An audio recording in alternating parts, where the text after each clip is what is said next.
وطن کے جان نثار ہے وطن کے کام آئیں گے، وطن کے جان نثار ہے وطن کے کام آئیں گے، ہم اس زمین کو ایک روز آسماں بنائیں گے۔ اس شعر کے ساتھ میں ختیجہ ارم کو مدعو کرتی ہوں جو کہ عربی چہارم کی طالبہ ہے۔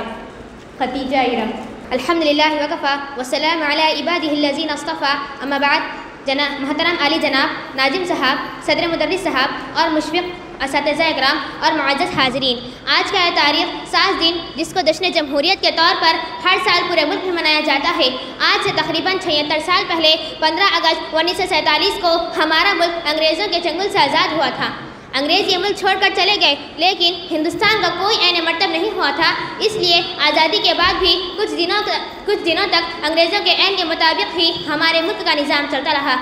لیکن جلد ہی اس وقت کے جو عظیم قومی رہنما تھے ان لوگوں نے آپسی صلاح و مشورے سے ڈاکٹر بھیم راؤ امبیڈکر کی قیادت میں ایک قانون ساز کمیٹی بنائی اور اس کمیٹی نے 2 سال 11 مہینے کی انتھک کوشش کے بعد قانون ہند مرتب کیا اور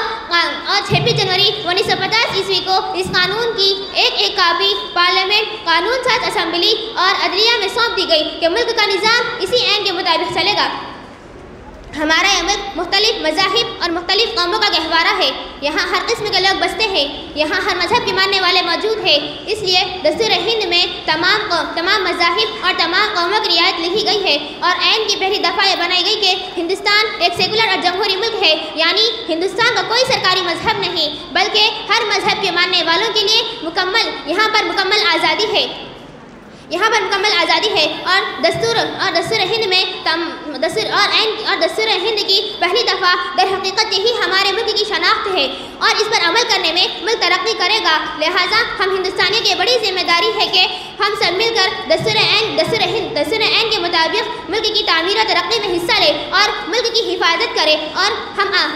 آپسی ہم آہنگی کو برقرار رکھتے ہوئے سب کو پھلنے پھولنے اور آگے بڑھنے میں مدد کریں۔ اللہ اقبال کے شعر کے ساتھ میں اپنی بات ختم کرتی ہوں۔ مذہب نہیں سکھاتا آپس میں بیر رکھنا،